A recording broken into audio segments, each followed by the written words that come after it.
तो employee feedback and reward system, तो इसमें पहले दो पार्टों में ये टॉपिक है। पहला तो है फीडबैक और दूसरा है रिवार्ड। फीडबैक है हमारे ऑर्गेनाइजेशन की कमियां बताने के लिए, हमारे ऑर्गेनाइजेशन को ग्रोथ करने के लिए, जो हमारा ऑब्जेक्टिव उसको अचीव करने के लिए। रिवार्ड सिस्टम जो है एम्प्लॉय को रिटेन करने के लिए, एम्प्लॉय को मोटिवेट करने के लिए, ठीक है। और ये सब जो काम होते हैं वो हमारा जो ऑर्गेनाइजेशन है उसके ऑब्जेक्टिव को अचीव करने के लिए होता है, ठीक। आगे चलते हैं इसमें। तो एम्प्लॉय फीडबैक, सबसे पहले बात आती है एम्प्लॉय फीडबैक। तो एम्प्लॉय फीडबैक की अगर हम बात करेंगे तो considered as an important parameter for achieving organisation. अभी मैंने पहले ही बताया कि अचीवमेंट के लिए ये इंपॉर्टेंट पैरामीटर होता है। जो ऑर्गेनाइजेशंस होते हैं हमेशा रेगुलर फीडबैक अपने एम्प्लॉय से लेना चाहते हैं, और उसका एस्पेक्ट क्या होता है, वेरियस जो ह्यूमन रिसोर्सेस एस्पेक्ट हैं, जो न्यू इनिशिएटिव टेकन किए गए हैं, और उसके अलावा यहाँ एक बात लिखी हुई है क्लाइमेट सर्विस। ये आपके इस टॉपिक का बहुत कीवर्ड है, बहुत कीवर्ड है। और वो ये सब कुछ कैसे लेते हैं, थ्रू सम सेटिस्फेक्शन और क्लाइमेट सर्वे। तो उसको आप ऐसे बोल सकते हैं सेटिस्फेक्शन सर्वे, या उसको आप टेक्निकली बोलेंगे तो क्लाइमेट सर्विस, ठीक है। और ये इंफॉर्मेशन जो होती है, कई ऑर्गेनाइजेशन तो फॉर्मली और कई इनफॉर्मली का मतलब होता है बिल्कुल प्रॉपर फॉर्म देंगे, ऑनलाइन फीडबैक भरवाएंगे, ठीक है, आपसे बुलवाएंगे स्टेज पे आकर के। तो ये क्या हुआ फॉर्मल। इनफॉर्मल फीडबैक क्या हुआ कि कहीं आपस में लोग बात कर रहे थे, किसी ने सुन लिया, उसने ऐसा कहा, लोगों ने स्ट्राइक शुरू कर दी, इस तरह का, ठीक है। और किस चीज का ये फीडबैक लेते हैं, attitude and satisfaction of employee, and attitude, ठीक है।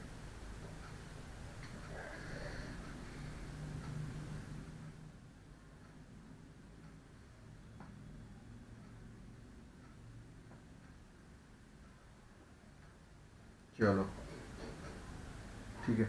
अच्छा एक चीज़ और बता दें, ये मैंने लास्ट लेक्चर में ही बताया था, ये चैप्टर कोई मैथमेटिकल चैप्टर नहीं, फिलोसॉफिकल है। बस कैसे आपको एग्जाम के लिए तैयार करना है, एक तो समझना है, दूसरा इसमें जो टेक्निकल वर्ड है उसको माइंड में रखना है कम से कम अगले 5 दिनों के लिए। अगर आप अगले 5 डेज तक उसको माइंड में रखते हैं तो आपको ये क्वेश्चन सॉल्व करने में डेफिनेटली ये मदद करेगा, ठीक है।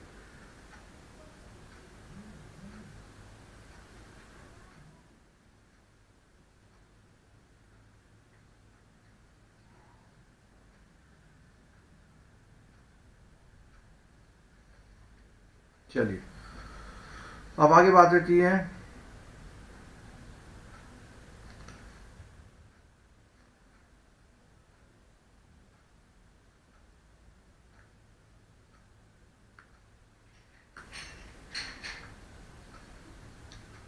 This information is used for refining and fine tuning the policy initiatives. अब यहाँ पे एक क्वेश्चन फिर बनता है, पर्पज। तो अगर ये पर्पज की बात आई, ये इन्फॉर्मेशन क्यों ली जाती है, तो पहली बात है रिफाइन करने के लिए और फाइन ट्यून करने के लिए अपने पॉलिसी के इनिशिएटिव्स जो आपने लिए हैं time to time. At formal level the information and feedback is gather through well designed questionnaire. अब ये जो अभी पीछे बात आई थी, फॉर्मल वाली बात आई थी कि कैसे हम फीडबैक लें, तो बोलता है वेल डिजाइन क्वेश्चन, यानी बहुत अच्छे अच्छे उसमें क्वेश्चन बनाए जाते हैं। और क्या, साइकोलॉजिकल इंस्ट्रूमेंट। साइकोलॉजिकल इंस्ट्रूमेंट का मतलब है आपके सामने 5 पिक्चर रख दी है, उसमें से आपसे कहा एक चूज करिए।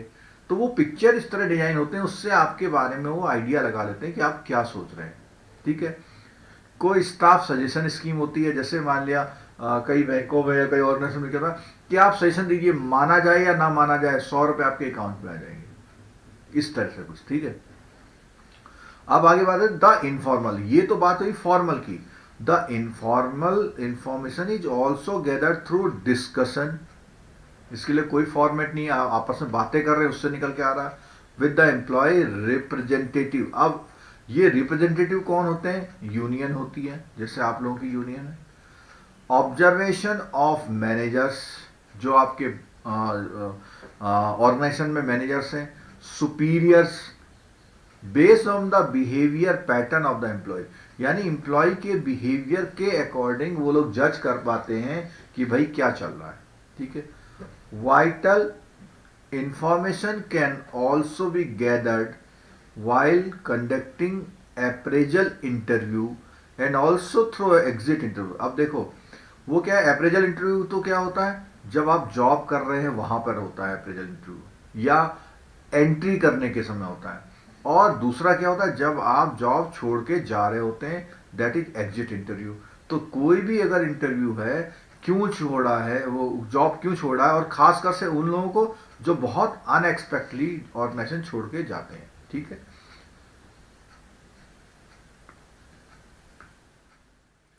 अब यहां बात करता है interviews provide useful clue to the management to understand the expectation of the employee and to fine tune the personnel policies and the, वो इसलिए इंटरव्यू देते हैं कि जो पर्सनल, अब यहां पे देखना पर्सनल नहीं पर्सोनेल है, ये पर्सनल नहीं है पर्सोनेल है। पर्सनल की स्पेलिंग होती है PRSONAL। पर्सनल माना होता है व्यक्तिगत, वही होता है वैयक्तिक, यानी लोगों के बारे में बात करना। पर्सोनेल पॉलिसीज, जो HR होता है ना डिपार्टमेंट, पर्सोनेल डिपार्टमेंट बोलते हैं, ठीक है। तो जो भी उनके इनिशिएटिव्स हैं और उनको फाइन ट्यून करने के लिए, उनकी पॉलिसी को फाइन ट्यून करने के लिए क्या रहता है। और ये जो क्लाइमेट सर्वे की बात आई थी यहाँ पे, जो क्लाइमेट सर्वे की बात आई थी, and performance data to measure the and evaluate the quality of their management of human resources. तो क्या किया था इससे, एक तो वो करते हैं परफॉर्मेंस को मेजर करते हैं, दूसरा उसको इवेल्युएट करते हैं क्वालिटी ऑफ देयर, मतलब एम्प्लॉय के अलावा आपकी HR को भी ये एसेस करते हैं, केवल एम्प्लॉय को एसेस नहीं कर रहे हैं, क्योंकि एम्प्लॉय जो भी फीडबैक दे रहा है वो बेसिकली HR का ही रिफ्लेक्शन होगा। HR अगर अच्छी पॉलिसी ला रहा होगा तो एम्प्लॉय अच्छी फीडबैक देगा। अब इसमें एक रिसर्च कंडक्ट की थी, सस्टर ने एक रिसर्च कंडक्ट की थी, उसमें उस सर्वे को उसने नाम दिया ह्यूमन रिसोर्स इंडेक्स। और इसमें क्या किया, provide some insight into the current HRM practices, जो भी HR प्रैक्टिसेस वर्ल्ड में चल रही थी उस पर उसने सर्वे किया, और बहुत थाउजेंड्स लोगों को किया, कितने 28 डाइवर्स ऑर्गेनाइजेशन, डाइवर्स का मतलब अलग अलग तरह के ऑर्गेनाइजेशन को सर्वे किया, और उसने कितने फैक्टर्स में किया, 15 फैक्टर में, उनकी वर्क सिचुएशन पे। They strongly express that they were least satisfied with the opportunities they had to participate in the decision making. तो उसने बिल्कुल साफ साफ पाया कि भैया एक तो लीस्ट सेटिस्फाइड है, और वो उनको अपॉर्चुनिटी नहीं दी जाती क्या है ऑर्गेनाइजेशन में डिसीजन मेकिंग में। दे ऑल्सो वॉइस्ड, यानी उन्होंने बोला, they did not get enough information about business objective, goal and plans. अब जब किसी एम्प्लॉय को आप बिजनेस के ऑब्जेक्टिव नहीं बताएंगे, बिजनेस के गोल नहीं बताएंगे, और ऑर्गेनाइजेशन के क्या प्लान है, जब यही नहीं बताएंगे तो जो एम्प्लॉय है वो कैसे एक अच्छा जो आप चाह रहे हैं वो परफॉर्मेंस कर पाएगा, ठीक है।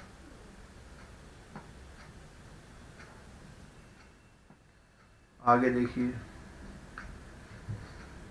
The employee were also relatively dissatisfied with their reward system. अब फीडबैक तो उन्होंने दिया कि भाई पॉलिसी हो, और उन्होंने बताया भैया पैसा वैसा जो मिलता है वो भी, जैसे रिवार्ड सिस्टम, ठीक है, and there relative distribution with their, और जो मिलता है वो किसको कितना मिलना चाहिए उससे भी वो सेटिस्फाई नहीं थे।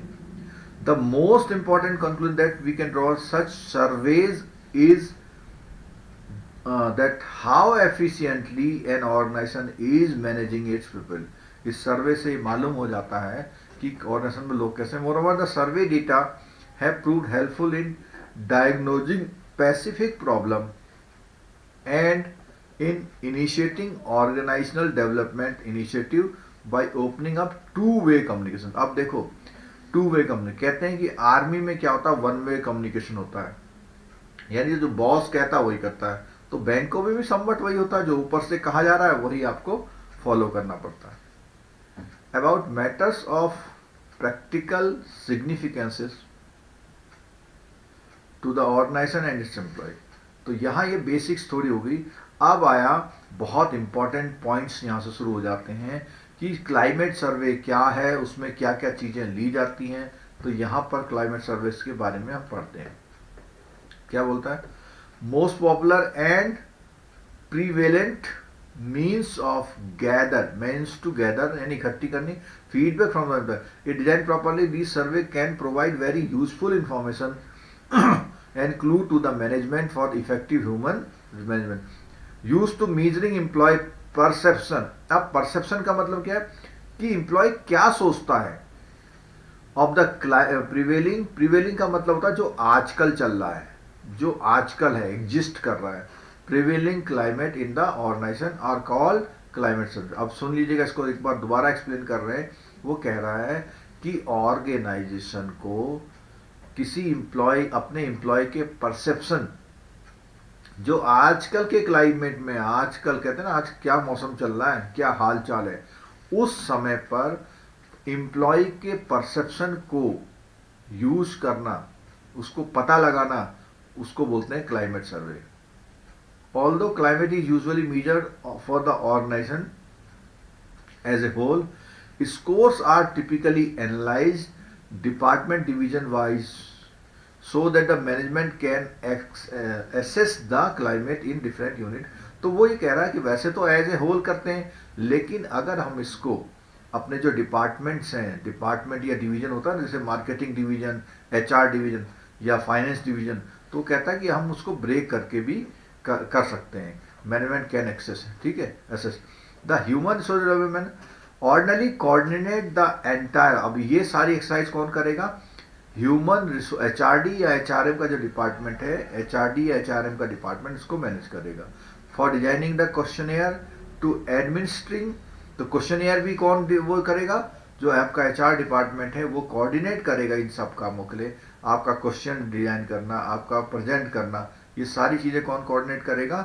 एचआर डिपार्टमेंट करेगा, ठीक है।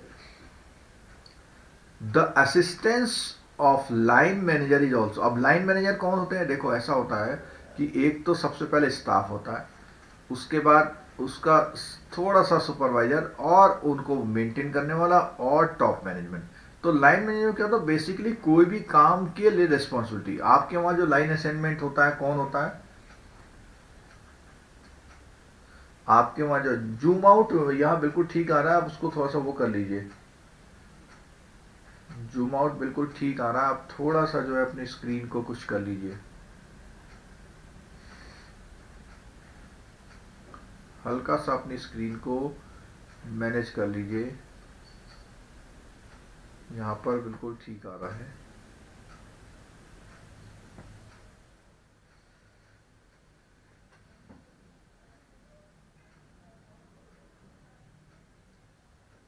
अच्छा, साउंड में क्या ये सैं सैं की आवाज आपको भी आ रही है? मेरे को ही आ रही है।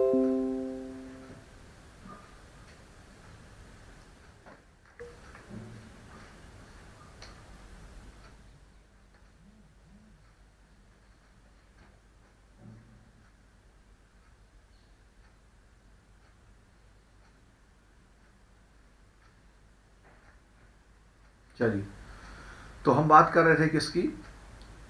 तो ये असिस्ट करता है एचआर। और क्या करता है इसमें? जो क्वेश्चन होता है पूरा। अच्छा, यहाँ पे 3 बातें आई थी, देखो। Questionnaire to administering, questionnaire and tabulating and presenting the result, यानी क्वेश्चनियर बनाना और जो डेटा है उनको टेबल में कन्वर्ट करना और उसको प्रेजेंट करना कि भैया इससे क्या चीज निकल करके आई। The result of the survey are presented to the top management by the HR department. उसके बाद क्या है वो, and the view of the department heads and unit heads are obtained. तो टॉप मैनेजमेंट को पहुंचाया, टॉप मैनेजमेंट ने क्या करा, जो यूनिट हेड से वो, और जो आपके यूनिट हेड और डिपार्टमेंट हेड से उस चीज की पोजीशन को एनालाइज किया and finding out viable solution for the improvement. Although the content of the climate survey में वेरी। अब कंटेंट क्या है कि कौन कौन से फैक्ट में उन्होंने सर्वे करना है, may vary from organisation to the organization based on the nature of business and other differentiating factor। देखो किस चीज पे डिपेंड कर रहा है, नेचर ऑफ बिजनेस कैसा, तो आपके फैक्टर अलग हो जाएंगे। अदर डिफरेंशिएटिंग फैक्टर, किन किन कारणों से आपका ऑर्गेनाइजेशन अलग दूसरे ऑर्गेनाइजेशन से अलग है। To coverage a typical survey can be as follow. अब देखो यहां से टेक्निकल इनपुट शुरू हो गए। क्या टेक्निकल इनपुट शुरू हो गए देखिएगा, यहां ध्यान रखिएगा इन हेडिंग्स को। क्या है, पहला स्ट्रक्चर, पहली बात क्या आ गई यहां पे, स्ट्रक्चर। स्ट्रक्चर कैसा हो, तो जो आपका जो सर्वे वो बनेगा उसमें स्ट्रक्चर कैसा है, ऑर्गेनाइजेशन का स्ट्रक्चर कैसा है, क्या बोलता है, the feeling that employee have about the constraints on the groups, rules, regulations, procedure, communication channel और डेलीगेशन एंड अथॉरिटी। तो आपके ऑर्गेनाइजेशन में ये सारी चीजें कैसी है उस पर डिपेंड करेगा। Responsibility, the feeling of being your own big boss, clarity of role and responsibility. तो सुपीरियर, सबॉर्डिनेट या पीयर, तो आपको ये बिल्कुल पता होना चाहिए कि हम जो है इस ऑर्गेनाइजेशन में सुपीरियर पोजीशन में है, सबॉर्डिनेट पोजीशन में और या पीयर्स बराबर की पोजीशन में। रिवार्ड, ये सारे फैक्टर चल रहे हैं जिससे क्लाइमेट सर्वे डिजाइन होता है। The feeling of being rewarded for a job done well, मतलब अच्छा काम करने के लिए इनाम मिला उसकी फीलिंग होना। परसेप्शन अबाउट द रिवार्ड, आपके बाद आपको आपके मन में, आपके दिमाग में जो रिवार्ड सिस्टम है उसके बारे में क्या परसीव कर रहे हैं, क्या सोच रहे हैं आप। पनिशमेंट का सिस्टम क्या अपना है, परसेप्शन, पनिशमेंट से मतलब अगर आपने कोई गलत काम किया तो आपको पेनल्टी, पता लगा 1 डे की सैलरी काट ली, पता लगा कि लीव नहीं ली, ठीक है। परसेप्शन ऑफ पे एंड प्रमोशन, और कि यहाँ पर जो पे मिलती है प्रमोशन उसके बारे में आप क्या सोचते हैं।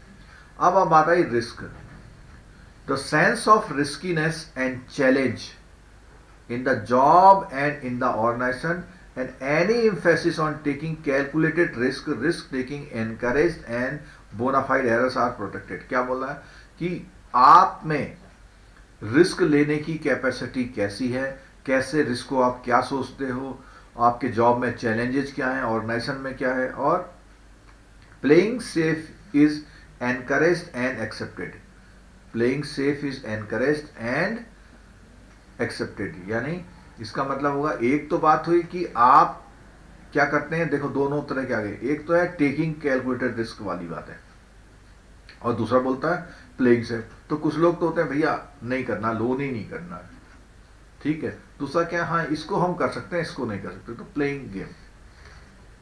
अगली बात आती है वार्मथ। वार्मथ का, the general feeling of the fellowship that prevails in the work group atmosphere, the prevalence of informal supporting culture and social group, यानी लोगों में गर्मजोशी कितनी है, कितनी, ये बोलता ना सोशल ग्रुप्स या सपोर्टिंग कल्चर आपके वहाँ कैसा है, वर्क ग्रुप का एटमॉस्फेयर कैसा है, फेलोशिप जो आसपास के साथी लोग हैं वो कैसे। तो ये चीज वार्मथ वाली बात भी यहाँ पर क्लियर हो गई।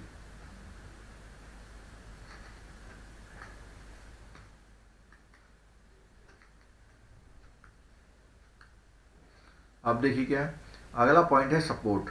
द आपके जो मैनेजर हैं वो कैसा सपोर्ट करते हैं, और the other employee in the group emphasis on mutual support from above to below. तो यहाँ पे अबव टू बिलो जो है बॉस है, उसके नीचे सब बॉस है, फिर एक है लाइन मैनेजर है, फिर ये है, फिर स्टाफ है, तो इनके बीच में कोऑर्डिनेशन की बात आती है। फिर है स्टैंडर्ड, परसीव्ड, देखो परसीव वर्ड परसेप्शन बार बार आया कि आप क्या सोच रहे हैं उस बारे में, ठीक है। Perceived importance of implicit and explicit goal, अंदरूनी गोल और बाहरी goal, and performance standard, the emphasis on doing a good job, the challenge represented in the personal और ग्रुप गोल।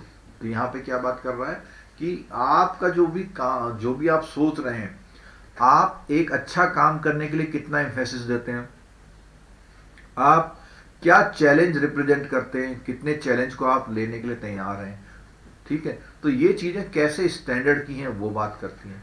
कॉन्फ्लिक्ट, भाई कॉन्फ्लिक्ट का मतलब क्या, लड़ाई झगड़ा या इसको बोलते हैं विचारों की लड़ाई। कॉन्फ्लिक्ट को बोलते हैं विचारों की लड़ाई। The feeling that the managers and other workers want to hear different opinions, the process of conflict resolution, opportunity to express. क्या बोला इसने? पहली बात तो बोला कि भाई लोगों, मैनेजर जो है वर्करों की डिफरेंट ओपिनियन सुनने को तैयार है या नहीं है, अगर कोई कॉन्फ्लिक्ट हो रहा है तो उसको रिजोल्यूशन का क्या प्रोसेस है, और अपने ओपिनियन को देने का वहां पे कितना ऑप्शन है, अपॉर्चुनिटी है। ठीक है। Identity, feeling of belonging to the organisation. अब मान लिया उनने कहा साहब बॉस रेजर साहब मैंने ये कर दिया, जीएम साहब आए, हमने साहब मैंने बहुत अच्छा कर दिया। अब पता लगा करने वाले कोई और थे ब्रांच में, तो उसके हिसाब से वो कहेगा नहीं साहब ये काम तो इन्होंने किया। Identity, perceived value in the organisation and work. पर वैल्यू से मतलब है कि आपकी कितनी वैल्यू है, कितनी बखत है, यानी कहते हैं अरे इसी की वजह से ब्रांच चल रही, ऐसा चेंज हुई या नहीं हुई।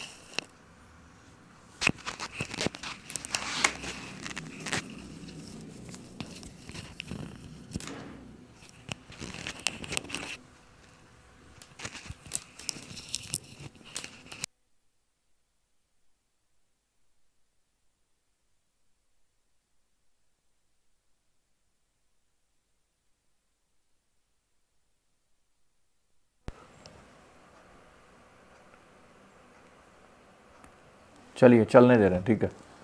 हाँ, तो बोल रहा द सर्वे में भी completed utilising variety of instrument. अब देखो इंस्ट्रूमेंट क्या होते हैं, जो भी उस सर्वे में टूल्स वगैरह यूज होते हैं वो। अब उसने बोला बोथ स्टैंडर्ड और custom tailored to a particular. तो स्टैंडर्ड का मतलब एक ऐसे टूल्स, ऐसे इंस्ट्रूमेंट जो हर ऑर्गेनाइजेशन में फिट बैठ जाएं। और दूसरा क्या है, कस्टम डिपार्टमेंट, जैसे मान लिया आर्मी का अलग होगा, आपका बैंकिंग का अलग हो जाएगा, इंश्योरेंस का अलग हो जाएगा, अलग अलग। ठीक है। The consequence unfavourable climate characteristic include a using job time to confer with the peers. अब देखो कन्फर विद पीयर्स का मतलब क्या है कि अपने साथियों से कन्फ्रंटेशन होना, उनसे विचारधारा में अलगाव आना, काम की विचारधारा में। ठीक है। तो क्या है, और ये होता क्यों, अनफेवरेबल क्लाइमेट कैरेक्टरिस्टिक्स होंगे तो ही होगा। ऑर्डर टू कोप, कोप माने होता है ना कि उस घटना से लड़ने की क्षमता। ठीक है। टू कोप विद बोलते हैं। हाई स्ट्रेस की बात आती है। लुकिंग फॉर अनदर जॉब भी चल रहा होता है कईयों के मन में। Considering reporting sick, reduced communication with superior and considerable job dissatisfaction। तो बोला है कि अगर अनफेवरेबल क्लाइमेट, तो इसमें से एक क्वेश्चन बन सकता है आपका कि अगर अनफेवरेबल क्लाइमेट होगा तो इसमें से कौन कौन सी चीज़ें हो सकती है। ठीक है। In contrast the likely advantage to the favour climate characteristics are open problem solving, loyalty, cooperation among peers and across enhanced motivation and अब इसमें and high quality of customer। यहाँ बोल रहा है ये कि अगर हम वैसे सीधी सीधी बात करें तो the likely advantage of favour climate characteristics are open problem solving, यानी उससे क्या होगा, अगर सही चलेंगी, लाइकली होंगी तो क्या होगा, ओपन प्रॉब्लम सॉल्व होगी, लॉयल्टी होगी, कॉपरेशन होगा, और आपस में क्या होता है सबके बीच में ये सब कुछ होगा, और मोटिवेशन एंड सेटिस्फेक्शन होगा। ठीक है। तो यहाँ ये बात हो रही कि अगर नहीं रहेगी तो ऐसा होगा, और अगर होगी तो ऐसा होगा। सिंपल है, बहुत फिलोसफिकल बात है वाले।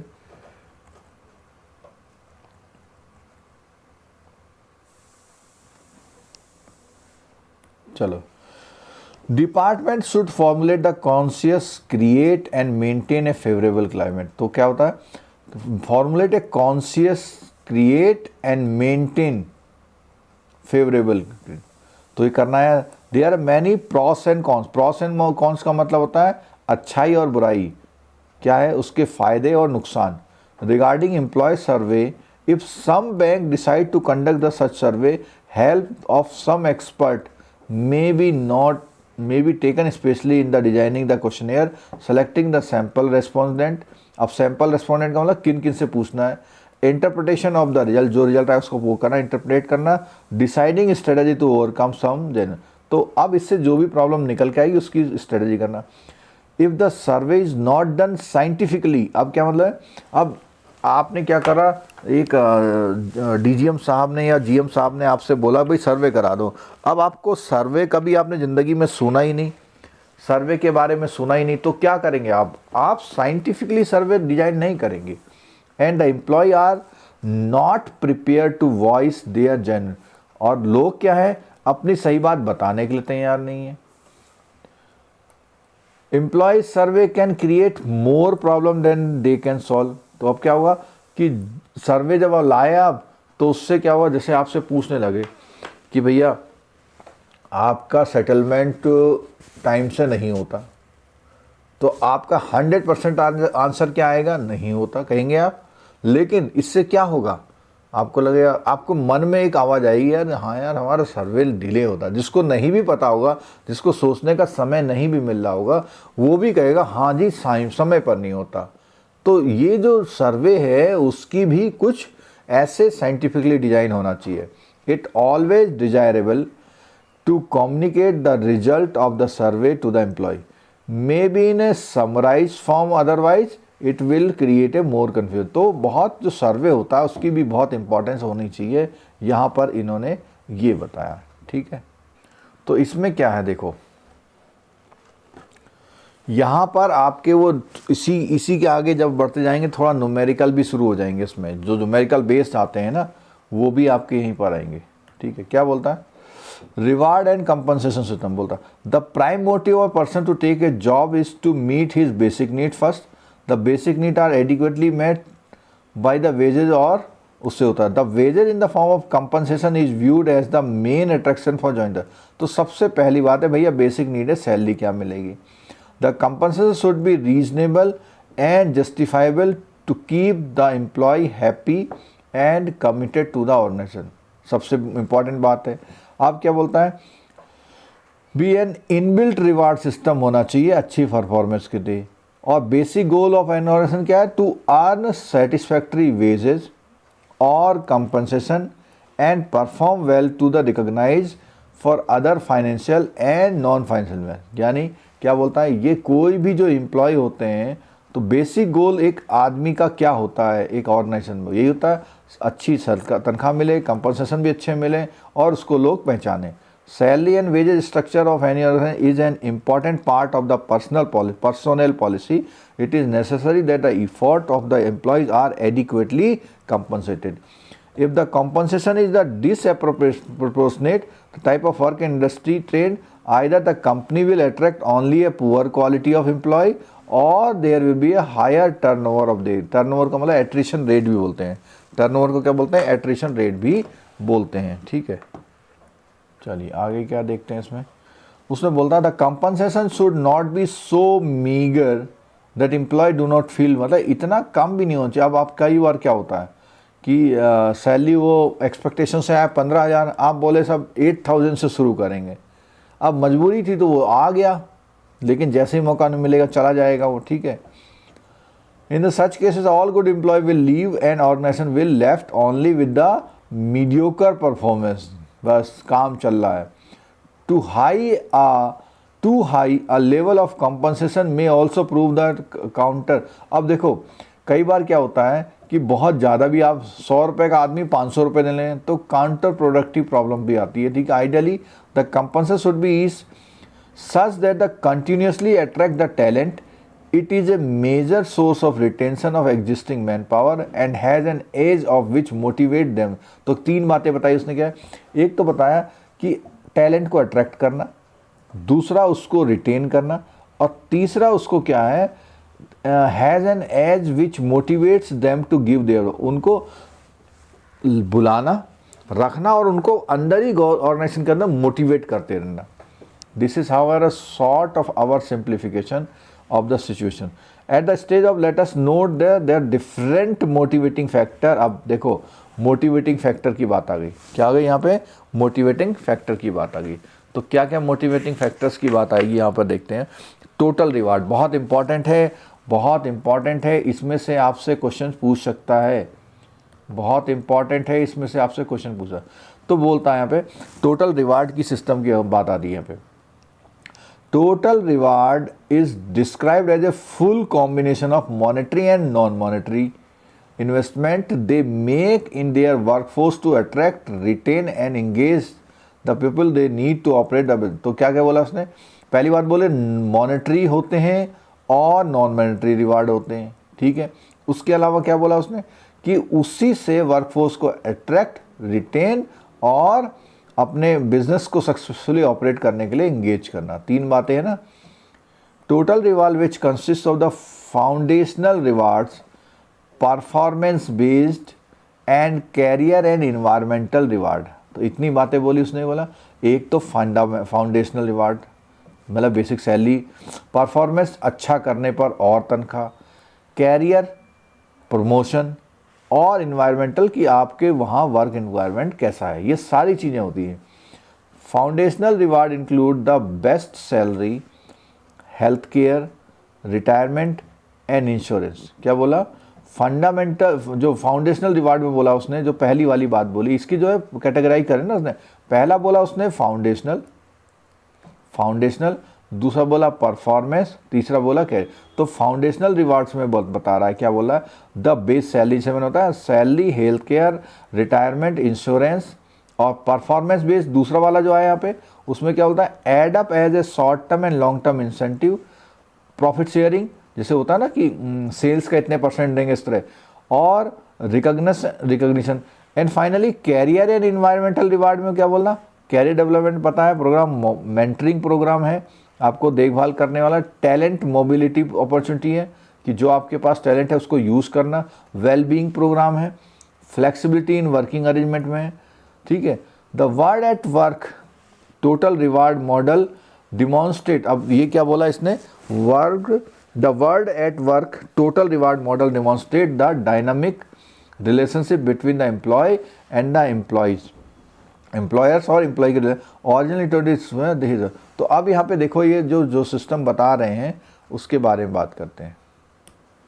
It has evolve to depict the strategic elements of the employer employee exchange as well as to reflect how external influences and the increasingly global business environment affect attraction, motivation, retention and engagement. वो बोला कि ये जो सारी चीज़ें कैसे external चीज़ें कैसे इन्फ्लुएंस करती हैं, और जो ग्लोबल बिजनेस इन्वायरमेंट है वो उसका क्या है, अट्रैक्शन, मोटिवेशन, रिटेंशन और एंगेजमेंट।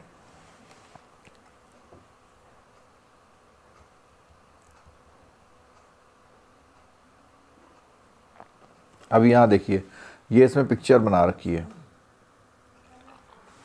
इस पिक्चर को देखिए ध्यान से जरा।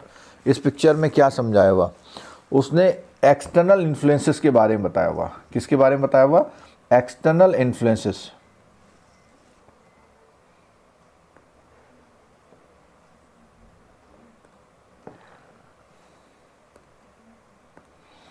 एक्सटर्नल इन्फ्लुएंसेस के बारे में बता रहा हूं।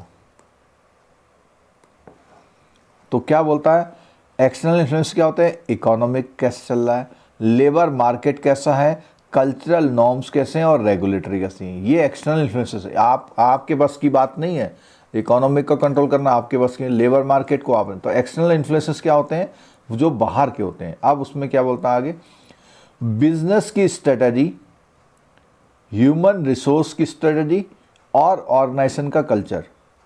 ये तीन चीज़ इंपॉर्टेंट है। कौन कौन सी, बिजनेस की स्ट्रेटजी, आपके वहाँ HR का सिस्टम क्या होता है, और आपके वहाँ ऑर्गेनाइजेशन का कल्चर क्या हुआ, ऑर्गेनाइजेशन का आपका कल्चर क्या है, ठीक। तो इसके लिए क्या है, रिवार्ड स्ट्रक्चर में क्या क्या चीज़ें आती हैं। एक तो आता है कंपनसेशन आता है, बेनिफिट्स आते हैं, वर्क लाइफ इफेक्टिवनेस आती है। वर्क लाइफ इफेक्टिवनेस, अब देखो आपके बैंक में ना तो कंपनसेशन है, बेनिफिट भी बहुत ज़्यादा नहीं है, वर्क लाइफ इफेक्टिवनेस भी बहुत अच्छी नहीं है, रिकॉग्निशन भी बहुत ज़्यादा नहीं चल रहा है, परफॉर्मेंस मैनेजमेंट भी आपका गड़बड़ सा चलता रहता है, और टैलेंट डेवलपमेंट भी करता। तो टोटली क्या बोलेंगे आप लोग, अपनी कोई भी ऐसा है जो यहाँ क्लास में बैठा हो गए सेटिस्फाइड, तो टोटली डिससेटिस्फाइड। अच्छा, अब इसमें बोलेंगे कौन जो है सेटिस्फाइड है, वो सेटिस्फाई है जिसे भैया ठीक है नौकरी लग गई, छोड़ो दुनियादारी और अपना काम करो, शाम को खाना पीना खाओ, सो जाओ, अगले दिन फिर ड्यूटी, तो वो लोग सेटिस्फाइड है। ठीक है, अब इसमें एक बात और निकल के आती है, 4 चीज़ निकल के आती है ऑर्गेनाइजेशन। ऑर्गेनाइजेशन में 4 चीज़ निकल के आती हैं। क्या है? Organisation performance and result. क्या है? अट्रैक्ट करना, पहले लोगों को अट्रैक्ट करना, अट्रैक्ट करने के बाद क्या है? अट्रैक्ट करने के बाद क्या है? उसको मोटिवेट करना, इंगेज करना और रिटेन करना। ठीक है, तो ये चारों चीज़ों का वो चलता है। और उसमें बोलता है ऑर्गेनाइजेशन क्या परफॉर्मेंस एंड रिजल्ट चाहता है, एम्प्लॉय चाहता है एक्सपीरियंस एंड एंगेजमेंट। ठीक है, ऑर्गेनाइजेशन क्या चाहता है? परफॉर्मेंस एंड रिजल्ट चाहता है। और एम्प्लॉय क्या चाहता है? एम्प्लॉय चाहता है experience and engagement.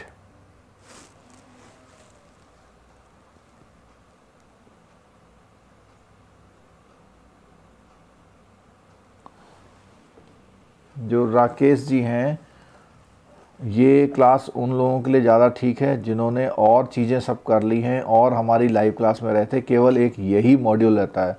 Line to line पढ़ने का समय नहीं है। अगर आप लाइन टू लाइन नहीं पढ़ेंगे तो इस टॉपिक को तो बिल्कुल हवा हवा में छोड़ के आएंगे, क्योंकि ये वो टॉपिक नहीं है कि आपने 2-3 हेडिंग याद कर लिए तो। ठीक है,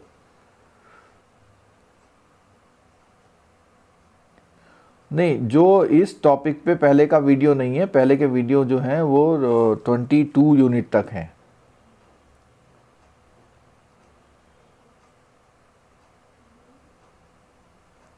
भाई जिसको क्लास अच्छी रही है वो क्लास में रह सकता है, जिसको क्लास अच्छी नहीं है वो क्लास छोड़ सकता है, या अपने आप पढ़ लीजिए। मैं ये तो कह रहा हूँ आप अपने आप पढ़ लीजिए ना, लेकिन अगर आप यहाँ रहते हैं तो डिस्कशन का फ़ायदा मिलता है। अभी आप जब इसको 9 सवा 9 बजे क्लास छोड़ेंगे तब बताइएगा आप। ठीक है, चलो अब देखो ये जो चीज़ें इसने बताई, इसने सारी चीज़ें यहाँ पर ये बातें आ रही है। अब इसको थोड़ा सा ग्राफिकल देखो। द सिक्स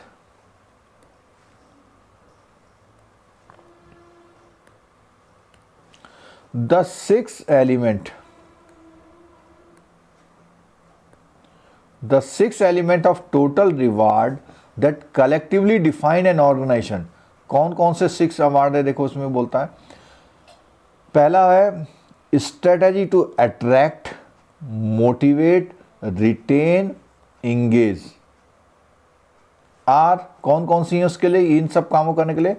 कॉम्पनसेशन है एक। तो कॉम्पनसेशन में क्या बात आती है? अब ये जो है ये कॉम्पनसेशन, फिर आता है बेनिफिट्स आता है।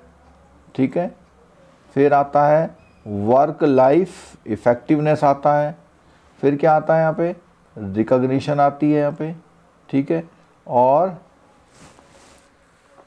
Compensation, benefit, work life, recognition, performance management है, और एक और है।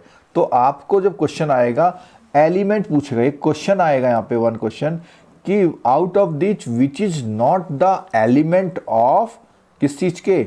इस काम को करने के कौन कौन से एलिमेंट हैं, कलेक्टिवली कौन कौन से एलिमेंट की जरूरत होती है, किसको? टोटल रिवार्ड को डिफाइन। टोटल रिवार्ड के 6 एलिमेंट जो होते हैं वो कौन कौन से? पहला है कॉम्पनसेशन, फिर बोलता है बेनिफिट, जो अभी हमारे इसमें पीछे फिगर में दिखाया था। यहाँ पे इस फिगर में आपको वो दिख रहे हैं, वो ये वाले हैं,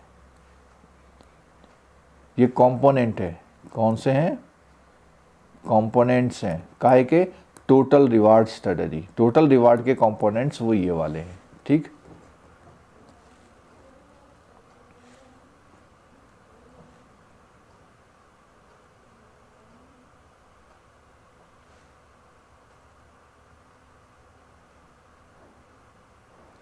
चलो तो अभी हम बात करते हैं किसकी? हमारे 6 कंपोनेंट कौन से हैं। तो सबसे पहला कौन सा? कॉम्पनसेशन। तो कॉम्पनसेशन में बार बार आप, जैसे हमें थोड़ा थोड़ा बेसिक चीज़ समझ में आ गई, अब हम थोड़ी सी स्पीड और बढ़ा देंगे। क्या बोलते हैं भाई? पे के बारे में बात करता है कॉमन। बेनिफिट की बात देखो तो उसने कहा uses to supplement the cash compensation. अब बेनिफिट की बात क्या? उसने कहा भैया जो है आपको यहाँ टूर करा देंगे, आपके फैमिली के साथ डिनर करा देंगे, ये क्या है? बेनिफिट्स हैं आपके।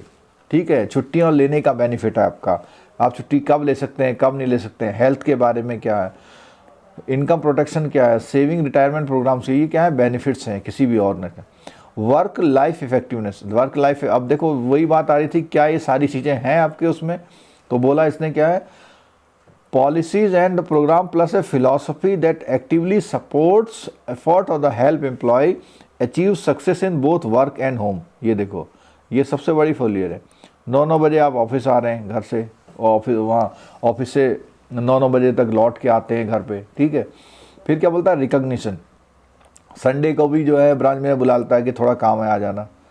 फिर क्या बोलता है, रिकॉग्निशन, तो रिकॉग्निशन में क्या है, आइदर फॉर्मल और informal programmes that acknowledges or give special attention to employee actions। क्या बोला इसने, अब रिकॉग्निशन कैसे मिलेगी, रिकॉग्निशन मिलेगी कुछ ऐसा एक्नॉलेज करने का एक प्रोग्राम जिससे एम्प्लॉय की क्या है, स्पेशल अटेंशन मिले, एम्प्लॉय के एक्शन, एफर्ट्स, बिहेवियर और performance and support business strategy by reinforcing behaviours. फिर क्या होता है, एक्स्ट्रा ऑर्डिनरी एकम्प्लिशमेंट। अगला आता है परफॉर्मेंस मैनेजमेंट। तो परफॉर्मेंस मैनेजमेंट, ये जो क्वेश्चन है, परफॉर्मेंस मैनेजमेंट हो सकता है कि आपके एग्जाम में ये वर्ड मिल जाए। क्या बोलता है, the alignment of organisational team and individual effort towards the achievement of business goals and organisational success. क्या बोला इसने, फिर सुन लेना, the alignment of organisational team and individual effort, यानी टीम के और इंडिविजुअल के efforts towards achievement of business goals and organisational success. तो परफॉर्मेंस मैनेजमेंट में ये सब बातें निकल कर के आती हैं। परफॉर्मेंस इंक्लूड्स, क्या करता है, establishing expectation, skill demonstration, assessment, feedback and continuous improvement. तो ये सारी चीज़ें परफॉर्मेंस मैनेजमेंट का एग्जाम्पल होती हैं।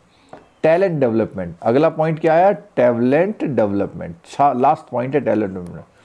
प्रोवाइड अपॉर्चुनिटी टू, आपको पता है टैलेंट कि भैया आपको ट्रेनिंग वगैरह करके एडवांस स्किल कराने का मौका मिले, तो ऐसा तो मिलता है वैसे टैलेंट डेवलपमेंट का, आपको ट्रेनिंग वगैरह तो होती रहती है बैंकों में, वो अलग बात है, हम ट्रेनिंग में बैठ करके सोते रहते हैं, लेकिन पढ़ाने वाले तो आते ही हैं, पढ़ाते भी हैं, कंटेंट भी देते हैं।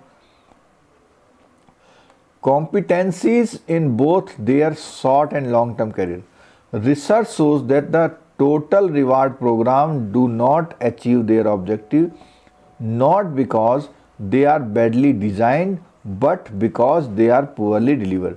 तो ये कह रहा है जो भी bank organisation total reward system चलाती है, उनके वो फेल हो जाते हैं। उसका रीज़न क्या है कि उनका डिज़ाइन ख़राब नहीं है, लेकिन उनको जो इम्प्लीमेंट कराते हैं उन लोगों में इतना वो सिस्टम उतना अच्छा नहीं है, मतलब समझ नहीं, खुद ही नहीं समझ पाते हैं कि ये जो चीज़ है हमें इसको क्यों कराई जा रही है, ये जो चीज़ है इसको क्यों कराया जा रहा है। ठीक है,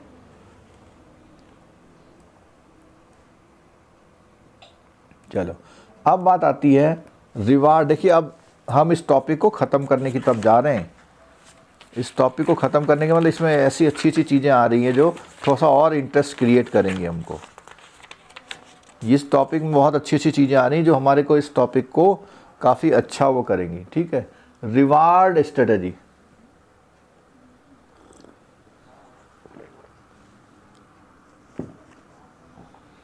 क्या बोलता है, तो यहाँ बोला रिवार्ड स्ट्रेटजी, तो टॉपिक में एक हेडिंग आ गया रिवार्ड स्ट्रेटजी।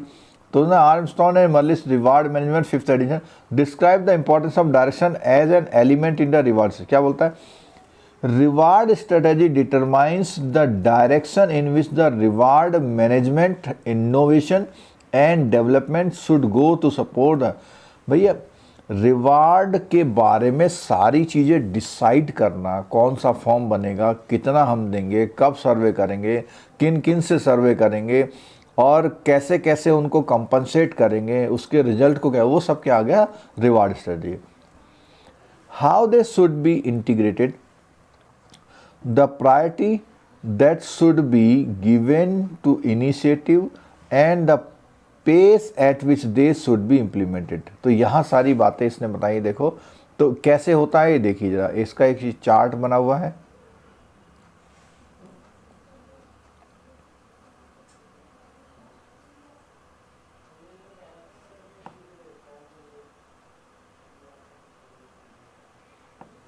यहाँ आ गया, आपकी बुक में भी चार्ट बना हुआ है। इसको थोड़ा सा हमने कलर कर दिया है क्योंकि बुक में बहुत हल्का था तो वो आता नहीं इसको। ठीक है, क्या बोलते हैं इसमें, बिजनेस एम्स, बिजनेस वैल्यूज़ के अकॉर्डिंग, बिजनेस एम और बिजनेस वॉल्यूम के वैल्यूज़ के अकॉर्डिंग बिजनेस स्ट्रेटजी बनाई जाती है, और एचआर स्ट्रेटजी के अकॉर्डिंग। फिर दूसरा बोलता है रिवार्ड स्ट्रेटजी होती है, फिर बोलता है लर्निंग एंड डेवलपमेंट स्ट्रेटजी होती है। तो ये डिफरेंट स्ट्रेटजी की बात करी है इसने। कैसे करी है उसने, रिवार्ड में क्या होता है, पे level, review, reward structure, benefit plans. और यहाँ क्या बोलता है, इंसेंटिव होते हैं। इंसेंटिव में क्या होते हैं, कैश और नॉन कैश होते हैं। फिर उसने बोला रिकॉग्निशन, फिर यहाँ बोला परफॉर्मेंस मैनेजमेंट। अब लर्निंग एंड डेवलपमेंट स्ट्रेटजी में क्या होता है, देखो ये चीज़ लर्निंग एंड डेवलपिंग, उसमें क्या है, ये दोनों चीज़ कॉमन है। कौन सी, परफॉर्मेंस मैनेजमेंट, दोनों में कॉमन है। उसके बाद क्या है, रिकॉग्निशन एंड नॉन कैश। यहाँ अगर हम देखेंगे लर्निंग एंड डेवलपमेंट में क्या है, कोचिंग, मेंटरिंग, कोचिंग, ये मेंटरिंग है, मॉनिटरिंग नहीं है, coaching, mentoring, learning and development incentives, succession plan और सोशल। ठीक है, तो ये जो है रिवार्ड एंड स्ट्रेटजी का पार्ट है, और ये किसका पार्ट है, लर्निंग एंड डेवलप। तो इसमें से आप कहेंगे क्वेश्चन क्या आता है, इसमें से क्वेश्चन वो ऐसे ही एक एमसीक्यू में पूछ लेगा आपसे। ठीक है,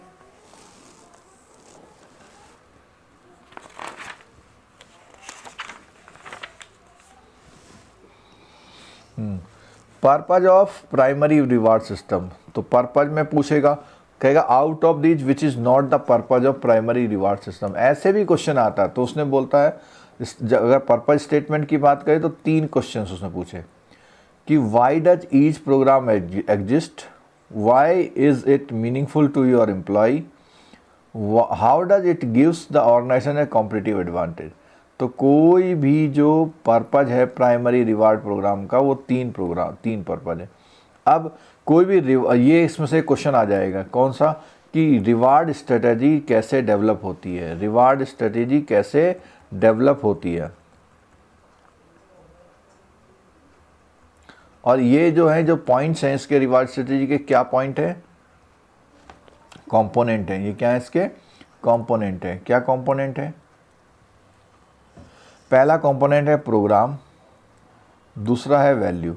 अब प्रोग्राम में देखिए क्या है, to be considered part of the total reward the component must consist of a specific programme that a company intakes और इन्वेस्ट इन द मनी। तो कहने का मतलब है कि जो भी आपका प्रोग्राम है वो एक स्पेसिफिक प्रोग्राम बनाना है आपको, जो टोटल रिवार्ड्स में एक क्या है, स्पेसिफिक आपको प्रोग्राम बनाना है।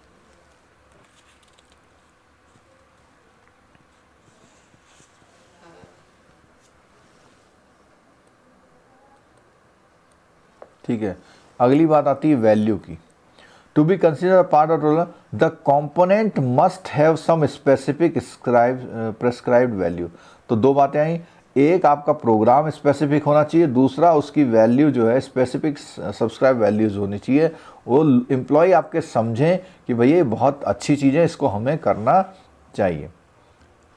अब डिजाइन टोटल रिवार्ड स्ट्रेटजी को डिजाइन करने के स्टेप्स हो गए।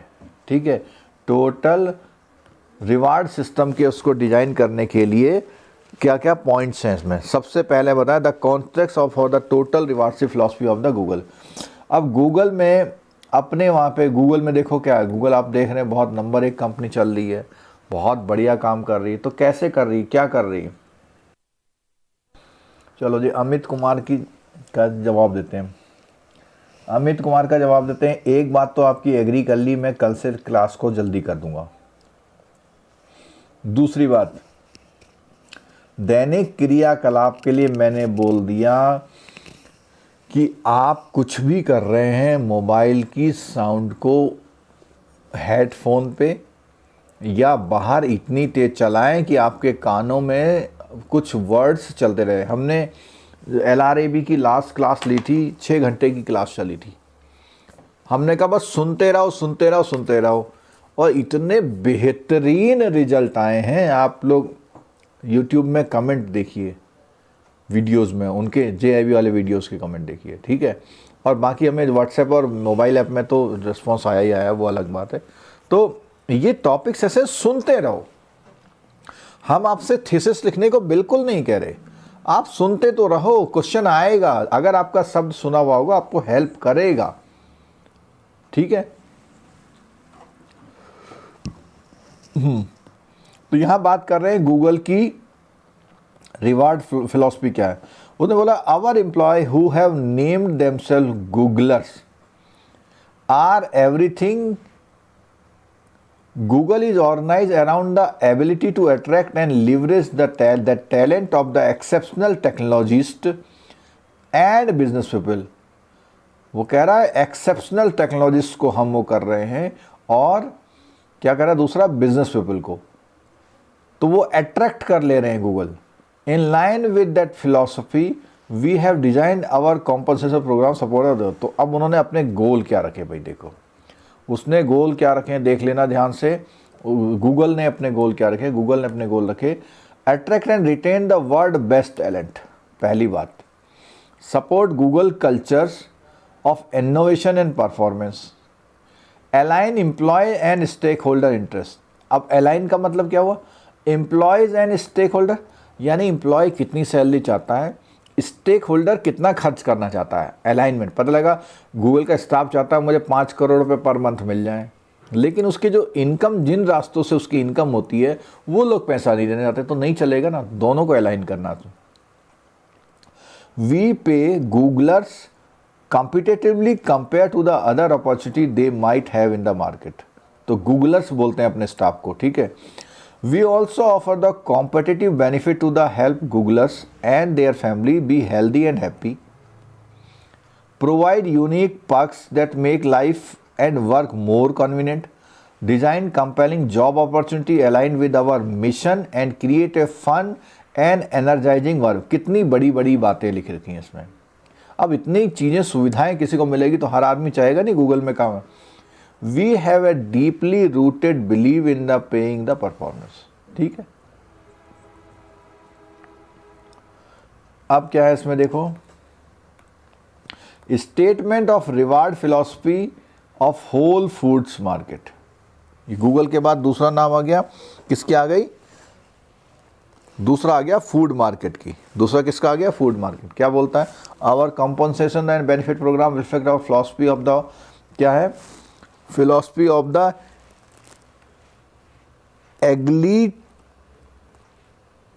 एग्लिटरेनियनिज्म। एग्लिटरेनियनिज्म, अब ये एक बहुत वैसा वर्ड आ गया, हम इसका मीनिंग याद भी नहीं भी रखें एग्लिटरेनियन की, तो भी एग्ज़ाम में अगर आएगा तो हम सबको ही याद हो जाएगा, क्योंकि हम यहाँ पे, मैं अटक गया इसको बोलने में, तो ऐसी चीज़ें वहाँ याद रहती हैं, ठीक है। क्या बोलता है, while the programmes and individual play. अभी इसका मीनिंग ना मुझे पता है ना मैं आपको बता रहा हूँ, ना आपसे कह रहा हूँ ढूंढो, बस इतना ध्यान रखो कि फिलॉसफी ऑफ एग्लिटरेनियनिज्म। तो क्या बोलता है, कहाँ पे, फूड मार्केट में बोलता है, while the program and individual pay level will always reflect differences in the job responsibility, geographies, आपका काम क्या होगा, कहाँ पर काम होगा, कैसे मार्केट प्लेस कंसिडरेशंस हैं, the overall structure of compensation and the benefit program should be broadly similar across to the organisation. अब ओवरऑल में तो वो क्या, ओवरऑल स्ट्रक्चर क्या होगा, वो पूरा जो ऑर्गेनाइजेशन है सिमिलर रहेगा उसमें।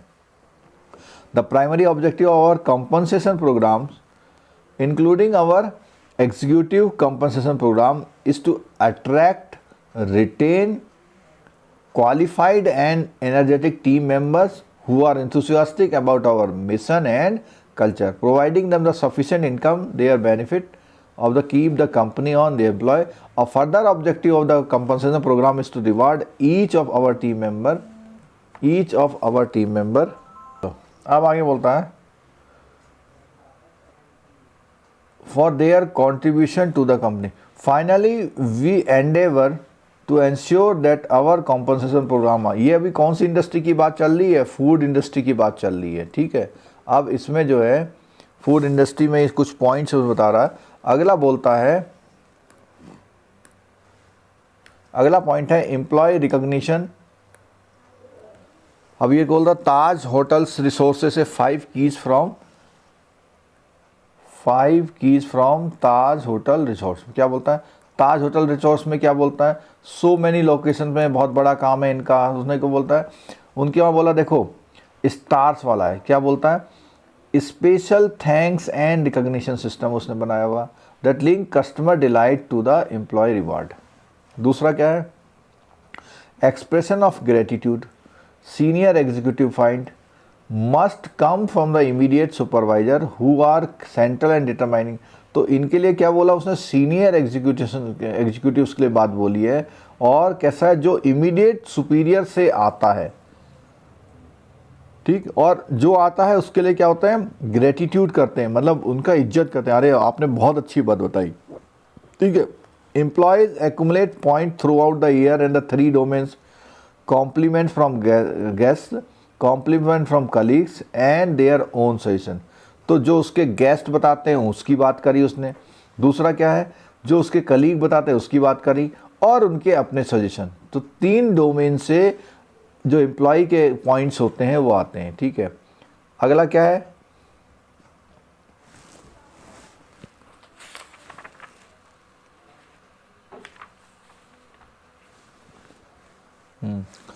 फिर बोलता है crucially at the end of the each day the stars committee review all the nominations and the session. रोजाना बोला हर दिन स्टार कमेटी की बातों को क्या करता है नॉमिनेशन किया जाता है और सजेशन को उनके रिव्यू किया जाता है।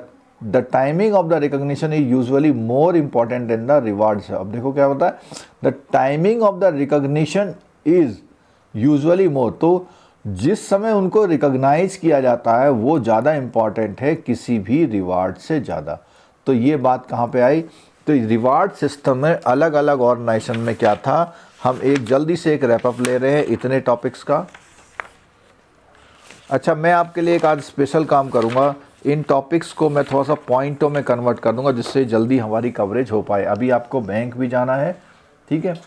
हाँ एक बार ज़्यादा रैपअप कर लेते हैं, रिवाइज कर लेते हैं जो अभी अब तक हमने पढ़ा, एक बार रिवाइज कर लेते हैं। हाँ रिवाइज कर रहे हैं एक बार, जस्ट 5 मिनट में। एम्प्लॉय फीडबैक कह रहा है बहुत ज़रूरी चीज़ है, और यहाँ पे क्लाइमेट सर्वे की हमने बात करी, इसमें क्लाइमेट सर्वे क्या होता है इसकी बात करी, ठीक। उसके बाद हमने वो इंस्ट्रूमेंट की बात करी, कौन कौन सी स्कीम्स होती है, क्वेश्चन कैसे बनाए जाते हैं, अप्रेजल का इंटरव्यू कैसे होता है, ठीक है। और उसके बाद हमने क्लाइमेट सर्वे के डेटा भी, उसने बोला किसी कंपनी ने बहुत बड़ा सर्वे किया था इस मामले में, बहुत सारे उसने वो किए थे। क्लाइमेट सर्वे के जो थ्रू जो है फीडबैक लेने की बात करी। उसने कहा कि जो HR डिपार्टमेंट है, HR डिपार्टमेंट क्या करता है, HR डिपार्टमेंट जो होता है वो इनको क्या करता है क्वेश्चनर को डिज़ाइन करता है, एडमिनिस्ट्रेट करता है, उसको टैबुलेट करता है और रिजल्ट को वो रिप्रेजेंट करता है, ठीक है। उसके बाद कोई भी वो जो यूनिट्स डिपार्टमेंट के हेड होते हैं वो उसको इम्प्रूवमेंट करते हैं और एनालाइज करते हैं। फिर क्या बात करता है वो, हाँ ये इसने कुछ बोले थे कि क्या है किसी भी जो सर्वे होते हैं उनके कुछ ऐसे फैक्टर्स होते हैं, डिफरेंशिएटिव फैक्टर होते हैं जिनके बारे में बात करी। कौन कौन से हैं वो, स्ट्रक्चर कैसा हो वहाँ का ऑर्गेनाइजेशन का, रिस्पॉन्सिबिलिटी कैसी कैसी दी गई है एम्प्लॉय में, रिवॉर्ड सिस्टम क्या है, रिस्क क्या है, गर्मजोशी क्या है, सपोर्ट कितना मिलता है, स्टैंडर्ड्स क्या है, कॉन्फ्लिक्ट क्या है, वहाँ पे उन लोगों की आइडेंटिटी क्या होती है, इन सब बेसिस पे करते हैं, ठीक है। फिर यहाँ पे उसने बात करी कि कौन कौन से इंस्ट्रूमेंट जो है यूज़ किए जाते हैं, और उसमें बोला उसने क्या बोला, बोथ स्टैंडर्ड एंड कस्टम, मतलब ऐसे जो इंस्ट्रूमेंट यूज किए जाते हैं जो हर ऑर्गेनाइजेशन में एक जैसे लगते हैं, और कुछ इंस्ट्रूमेंट जो स्पेसिफिक होते हैं सिर्फ उसी ऑर्गेनाइजेशन में फिट बैठते हैं। ठीक है, आगे बात करता है वो, the consequences of a favourable climate characteristics including using job to time. यहाँ पे इंपॉर्टेंट बात आ रही हैं, लॉयल्टी है, कॉपरेशन है, प्रॉस एंड कॉन्स की बात बताई कि जब जो इसमें सर्वे होता है उसमें क्या होता है, conduct sir decide to conduct a such survey help some expert may be taken.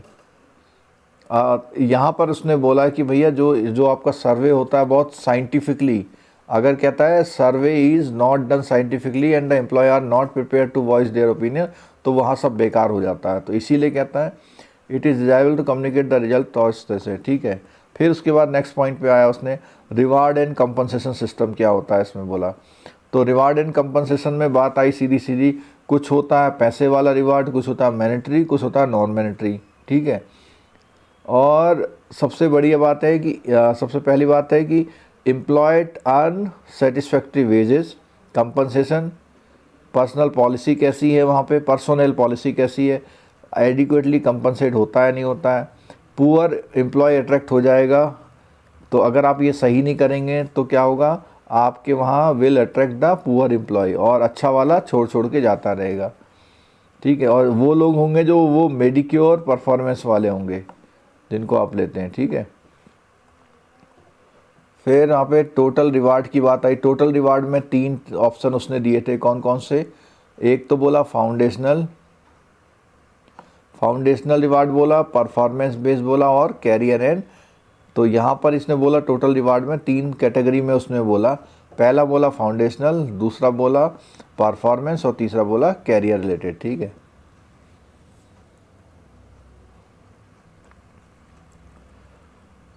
और इस फिगर में हमने जाना था कि जो कंपोनेंट होते हैं टोटल रिवार्ड स्ट्रेटजी के, टोटल जो कंपोनेंट होते हैं वो कौन कौन से होते हैं, वो कंपोनेंट आपके होते हैं ये वाले 6 कंपोनेंट हैं, ये इम्पॉर्टेंट हैं 6, compensation, benefits, work life effectiveness, recognition, performance management और टैलेंट डेवलपमेंट। ये सारी चीज़ें डिपेंड करती हैं उसमें। 6 एलिमेंट यहाँ पर आ गए। यहाँ पे 6 एलिमेंट में जब उसने बात करी थी तो 6 एलिमेंट में पहला तो उसने कॉम्पनसेशन, वही बेनिफिट जो अभी पूरे, work life effectiveness, performance management, recognition और परफॉर्मेंस मैनेजमेंट। और अगली बात उसने बोली थी, लास्ट वाली जो बात बोली थी, टैलेंट डेवलपमेंट। ठीक है, रिवार्ड की स्ट्रेटजी की बात आई। रिवार्ड की स्ट्रेटजी कैसे वो होती है, जो बिज़नेस के एम्स होते हैं, बिज़नेस की वैल्यूज़ होते हैं, बिज़नेस स्ट्रेटजी चलती है, एचआर स्ट्रेटजी चलती है, उसी के साथ में एचआर स्ट्रेटजी में क्या रिवार्ड स्ट्रेटजी है और लर्निंग एंड डेवलपमेंट स्ट्रेटजी है। वहाँ पर ही रिवार्ड में पे level, reward structure, benefit plans, incentive वगैरह वगैरह आता है। और दूसरी जगह जो आ रहा है इसका क्या आ रहा है, कोचिंग, मेंटरिंग, एलडी। तो कुछ लर्निंग एंड डेवलपमेंट के, कुछ प्राइमरी रिवार्ड सिस्टम के पर्पज़ क्या हैं। प्राइमरी में इसमें एक क्वेश्चन जो है इंपॉर्टेंट मुझे लगता है कि आ जाएगा, प्राइमरी रिवार्ड सिस्टम के पर्पज़ क्या है। तो उसमें बोलता है वो ये बोलता है, why does each program exist, why it is meaningful to your employees, how does it gives the organization a competitive advantage। तो ये चीज़ें इसमें आती हैं। ठीक है, फिर क्या होता है, डेवलपिंग है रिवार्ड स्ट्रेटजी में क्या होता है, प्रोग्राम क्या है, क्या प्रोग्राम आप कैसा रखेंगे, और वैल्यू क्या है आपकी। तो प्रोग्राम वैल्यू से मतलब यहाँ पर क्या है, प्रोग्राम बोलता है स्पेसिफिक प्रोग्राम होना चाहिए, और स्पेसिफिक प्रेस्क्राइब्ड क्या होनी चाहिए, वैल्यूज होनी चाहिए। डिज़ाइन ऑफ टोटल रिवार्ड में उसमें स्टेप्स बताए उसने, बोला जैसे गूगल की बताई उसने, डिज़ाइन ऑफ टोटल रिवार्ड से गूगल की बताई। तो गूगल की जो स्ट्रेटजी बताई गूगल के अकॉर्डिंग बोला उसने, क्या बोला, attract and retain world best talent, support Google culture and innovation and performance, और अलाइन द तीन उसके अपने पर्पज हो गए। ठीक है, और उसने बोला गूगलर्स बोलते हैं। गूगलर के बाद उसने क्या बोला, एक होटल का एग्जांपल लिया, होटल वाले का। ठीक है, फूड मार्केट का एग्जांपल लिया, उसने बताया वो क्या क्या करते हैं daily. Employ recognition 5 keys of Taj hotel. Taj hotel में क्या है, एक स्टार वाला प्रोग्राम बताया।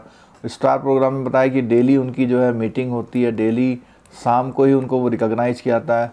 Expression of gratitude, employ accumulate points throughout और crucially at the end of. तो ये जो 5 बातें आई हैं इसकी, वो उसकी 5 स्टार प्रोग्राम, ठीक है। तो उसके आगे हम नेक्स्ट क्लास में कवर करेंगे इसको। अभी आप लोग बैंक जाइए।